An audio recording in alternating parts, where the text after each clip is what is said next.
Монша, сауна ерлерге зиян ба? Отандық уролог жауабы. Ыстық ванна, монша мен сауна ерлердің денсаулығына кері әсер етуі мүмкін бе? Жалпы ыстық температураның ер ұрығына зиян екені жиі айтылады. Осы сияқты маңызды сұрақтарға уролог-андролог Тұрар Құрманбеков жауап берді.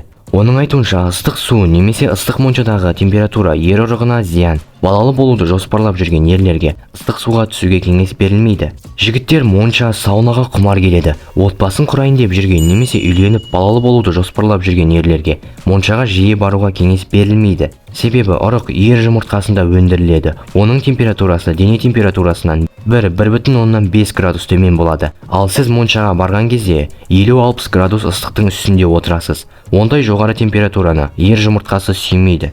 Себебі ыстықтан сперматозоидтар өліп қалады, немесе сапасы төмендейді, дейді уролог. Уролог-андролог Тұрар Құрманбеков көліктегі ыстық орындықтың ер ұрығына кері әсер ететінін айтады. Тек монша, сауна емес, жігіттер көліктегі ыстық орындықтардан да абай болғаны дұрыс. Әрине, бәріміз ыстық жерде отырғанды қалаймыз, бірақ оның да өз мөлшері бар. Орындықты тым ысытып отыра беруге болмайды, дейді ол.